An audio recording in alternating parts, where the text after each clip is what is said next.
आकाशवाणी पुणे. प्रिया बेल्हेकर सादर करत आहे विशेष बातमीपत्र कोरोना महाराष्ट्र. ठळक बातम्या. दिवाळीनंतर चाचण्यांची संख्या वाढताच नवबाधितांची संख्या वाढू लागली. कोरोनाच्या दुसऱ्या लाटेची शक्यता लक्षात घेऊन मुंबई महापालिका सज्ज. आदिवासींसाठी पुन्हा सुरू करण्यात आलेली खावटी योजना अजून कागदावरच. आणि वर्धा जिल्ह्यात अनलॉक लर्निंगकडे खासगी अनुदानित आश्रमशाळांनी फिरवली पाठ. आता सविस्तर बातम्या. राज्यात काल कोविड-19चे 6,608 रुग्ण बरे झाले तर 5,011 नवे रुग्ण आढळले. त्यामुळे आतापर्यंतच्या एकंदर बाधितांची संख्या आता 17,57,520 झाली असून यापैकी बरे झालेल्या रुग्णांची संख्या 16,30,111 झाली आहे. सध्या राज्यात 80,221 रुग्णांवर उपचार सुरू आहेत. बरे झालेल्या रुग्णांचं प्रमाण आता 92.75% पोहोचलं असून उपचार सुरू असलेल्या रुग्णांचं प्रमाण 4.63% झालं आहे. काल राज्यात कोविड-19च्या 100 रुग्णांच्या मृत्यूंची नोंद झाली. त्यामुळे आतापर्यंतच्या कोरोना बळींची संख्या 46,202 वर पोहोचली आहे. राज्यातला मृत्यूदर 2.63% एवढा आहे. गेले कित्येक दिवस त्यात घट झालेली नाही. राज्यात आतापर्यंत केलेल्या कोरोना चाचण्यांमध्ये बाधित आढळण्याचं प्रमाण 17.75% इतकं आहे.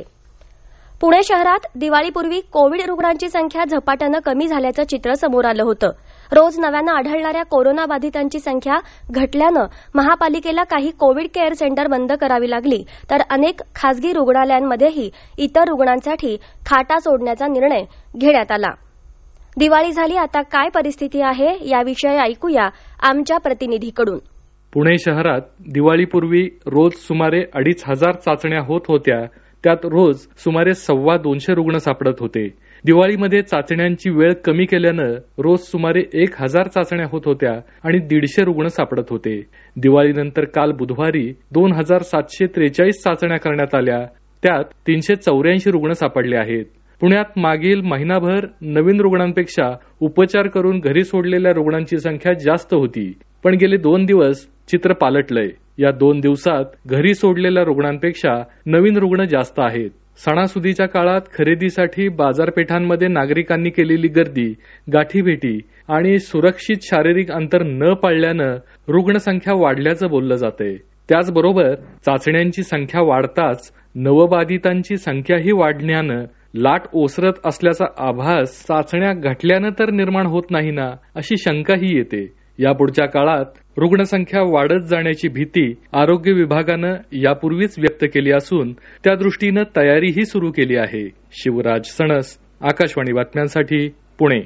गडचिरोली जिल्ह्यातही आठवडाभर कमी राहिलेल्या कोरोनाबाधितांच्या संख्येत दिवाळीच्या सुट्ट्यांमध्ये वाढ झाली आहे. काल 78 कोरोनाबाधित आढळून आले तर 41 रुग्ण कोरोनामुक्त झाले. 12 नोव्हेंबरपासून ते 17 नोव्हेंबरपर्यंत बाधितांच्या संख्येपेक्षा कोरोनामुक्त रुग्णांची संख्या 1.5 पटीने अधिक होती. 14 नोव्हेंबरपर्यंतचा अपवाद वगळता अन्य दिवशी बाधितांची संख्या 50 पेक्षा कमी होती. पण काल बाधितांची संख्या अधिक आणि कोरोनामुक्त रुग्णांची संख्या कमी झाली आहे. दिवाळीच्या सुट्ट्यांमध्ये अनेक जण आपल्या गावी परतले आहेत. एकमेकांच्या भेटी घेणं, फराळानिमित्त जवळून संपर्क येणं यामुळे संक्रमण वाढल्याची भीती व्यक्त होत आहे. बृहन्मुंबई महापालिका क्षेत्रातील कोविड-19 बाधित रुग्णांचं प्रमाण दुप्पट होण्याच्या सरासरी कालावधीने आता त्रिशतक गाठलं आहे. महापालिका क्षेत्रातील रुग्ण वाढीचा सरासरी दर हा आता आणखी घसरून 0.22% खाली आला आहे. सक्रिय रुग्णांच्या संख्येत सुद्धा सातत्यानं घट होत असून ही संख्या आज 11,557 इतकी झाली आहे. सक्रिय रुग्णांची संख्या आणि रुग्णवाढीचा दर हा सातत्यानं कमी होत असला तरी देखील सध्या चर्चात्मक पातळीवर असलेल्या कोविडच्या दुसऱ्या लाटेचा संभाव्यता लक्षात घेऊन बृहन्मुंबई महापालिकेद्वारे देण्यात येत असलेल्या कोविडविषयक सोयीसुविधांमध्ये कोणतीही कपात केलेली नाही. या सुविधांबाबतची माहिती देणारा हा वृत्तांत. बृहन्मुंबई महापालिका क्षेत्रातील कोरोनाबाधित रुग्णांची संख्या सातत्यानं कमी होत असली तरीही बृहन्मुंबई महानगरपालिका प्रशासनानं आपल्या स्तरावरील सातत्यपूर्ण कार्यवाहीमध्ये कोणत्याही प्रकारची शिथिलता येऊ दिलेली नाही. महापालिका क्षेत्रातील नागरिकांशी तुलनेनं अधिक संपर्क येणाऱ्या व्यावसायिकांची कोविड-विषयक वैद्यकीय चाचणी करून घेण्यासाठी महापालिकेनं विशेष मोहीम सुरू केली आहे.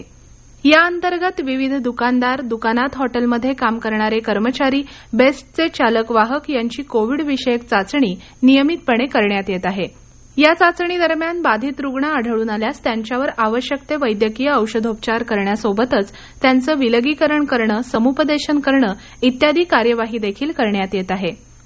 नागरिकांना कोविडची कोणतीही लक्षणे जाणवल्यास त्यांनी तातडीनं कोविड-विषयक वैद्यकीय चाचणी करवून घ्यावी. यासाठी महापालिकेच्या अखत्यारीतील विविध दवाखाने, रुग्णालयं अशा 244 ठिकाणी मोफत वैद्यकीय चाचणी सुविधा उपलब्ध आहे. सध्या कोविड बाधित रुग्णांवर उपचार करण्यासाठी बृहन्मुंबई महानगरपालिका क्षेत्रात 17,467 खाटांची व्यवस्था असून यापैकी 12,529 खाटा या रिक्त आहेत. मात्र असं असलं तरीही कोविड बाधित रुग्णांसाठी आवश्यक असणारा प्राणवायू पुरवठा, अतिदक्षता खाटा, व्हेंटिलेटर इत्यादींची व्यवस्था पुरेशा प्रमाणात करण्यात आली आहे. त्याचा दैनंदिन स्वरूपात आढावा नियमितपणे घेतला जात आहे. आकाशवाणी बातम्यांसाठी लौकिका रास्ते, पुणे. हे विशेष बातमीपत्र आपण आकाशवाणीच्या पुणे केंद्रावरून ऐकत आहात. कोरोना संकट काळात टाळेबंदीमध्ये उपासमार झालेल्या आदिवासी बांधवांना खावटीची गरज होती. आंदोलनं करून 9 सप्टेंबरला खावटीचा शासन निर्णय पारित झाला. अखेर आता आदिवासी रोजगारासाठी बाहेर पडला, मात्र अजूनही खावटी कागदावरच आहे. श्रमजीवी संघटनेनं काल पालघर तहसील कार्यालयासमोर एक अभिनव कार्यक्रम करून आदिवासी विकास विभागाच्या कार्यपद्धतीचा निषेध केला. सरकारनं भुकेनं मारलं, पण निसर्गानं साथ दिली आणि कडुकांद, वरई, नागली, अलकांद इत्यादी खाण्यासाठी निसर्गानं उपलब्ध करून दिलं. आम्ही गरीब आदिवासींसारखी अवस्था बिचाऱ्या आदिवासी विकास मंत्र्यांचीही असेल असं सांगत आदिवासी श्रमजीवींनी काल हीच शिदोरी आणि कंदमुळं दिवाळी भेट म्हणून केसी पाडवी यांना भेट म्हणून पाठवून दिली आहे. प्रत्येक तहसीलदार कार्यालयात तालुक्यातल्या कार्यकर्त्यांनी जाऊन ही भेट देऊन ती मंत्र्यांपर्यंत पोहोचवावी अशी विनंती केली. काल सर्व तहसील कार्यालयात ही भेट सुपूर्द केली असली तरी आज संघटनेचे काही प्रतिनिधी मंत्रालयात जाऊन प्रत्यक्ष आदिवासी विकास मंत्र्यांना ही दिवाळी भेट देणार आहेत. कोरोनाच्या प्रकोपामुळे सर्वच शाळा, महाविद्यालयं अद्यापही बंद असल्याने शाळांकडून ऑनलाईन शिक्षणावर भर दिला जात आहे. या काळात सर्वाधिक नुकसान निवासी आश्रमशाळेतील विद्यार्थ्यांचं होताना दिसत आहे. आश्रमशाळेतील विद्यार्थ्यांना शिक्षणाच्या प्रवाहात कायम ठेवण्याकरता एकात्मिक आदिवासी विकास प्रकल्प कार्यालयांनी अनलॉक लर्निंग हा उपक्रम चालवला आहे. पालघरमधील या उपक्रमाची बातमी आम्ही आपल्याला आधी दिली होती. आज ऐकूया वर्ध्यात कसं चाललं आहे हे अनलॉक लर्निंग. वर्ध्याच्या एकात्मिक आदिवासी विकास प्रकल्प अधिकारी कार्यालयाच्या कार्यक्षेत्रात 6 निवासी आश्रमशाळा आहेत. त्यामध्ये 2 शासकीय आहेत तर 4 खासगी अनुदानित. अनलॉक लर्निंग उपक्रमात मात्र केवळ 2च शासकीय आश्रमशाळांनी सहभाग नोंदविल्याने 213 विद्यार्थ्यांनाच त्याचा लाभ झाला आहे. अनुदानित खासगी शाळांतले 2,200 विद्यार्थी मात्र त्यापासून वंचित राहिलेत. दोन्ही सरकारी शाळेतले 14 शिक्षक, 12 गृहपाल आणि 9 शिक्षकेतर कर्मचारी अनलॉक लर्निंग उपक्रम विद्यार्थ्यांपर्यंत पोहोचवण्याकरिता परिश्रम घेत आहेत. शाळा पातळीवर 2 मदत कक्ष स्थापन केले असून 56 सदस्यांचे जवळपास 66 स्थानिक साधन समूह कार्यरत आहेत. विद्यार्थ्यांकडून मातीपासून विविध आकाराच्या वस्तू तयार करणे, भूमितीय आकृती तयार करणे, त्यांना मराठी, इंग्रजी किंवा गोंडी भाषेत नाव देणे यासह चित्रकला स्पर्धा, निबंध स्पर्धा, गावात येणाऱ्या पाण्याच्या स्रोताबाबत नकाशाद्वारे, चित्राद्वारे किंवा निबंधाद्वारे माहिती जाणून घेणे आदी उपक्रम राबविण्यात येत आहे. तसेच आरोग्य आणि आहाराबाबत माहिती दिली जाते.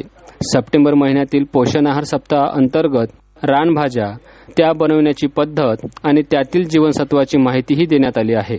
अनुदानित आश्रमशाळा मात्र अनुदान लाटण्यातच धन्यता मानत असून शिक्षणाकडे दुर्लक्ष करत असल्याचे दिसून येत आहे. या 6ही आश्रमशाळेत जवळपास 880 विद्यार्थ्यांना पाठ्यपुस्तकाचं वितरण मात्र करण्यात आलं आहे. आकाशवाणीच्या बातम्यांसाठी आनंद इंगोले, वर्धा. शेवटी पुन्हा एकदा ठळक बातम्या. दिवाळीनंतर चाचण्यांची संख्या वाढताच नवबाधितांची संख्या वाढू लागली. कोरोनाच्या दुसऱ्या लाटेची शक्यता लक्षात घेऊन मुंबई महापालिका सज्ज. आदिवासींसाठी पुन्हा सुरू करण्यात आलेली खावटी योजना अजून कागदावरच. आणि वर्धा जिल्ह्यात अनलॉक लर्निंगकडे खासगी अनुदानित आश्रमशाळांनी फिरवली पाठ. आकाशवाणी पुणे केंद्रावरचं कोरोना महाराष्ट्र हे विशेष बातमीपत्र संपलं. पण कोरोना विरुद्धचा लढा संपलेला नाही. म्हणूनच मास्क वापरा, स्वच्छता पाळा, अंतर राखा आणि विश्वासार्ह बातम्यांसाठी ऐकत रहा आकाशवाणी. नमस्कार.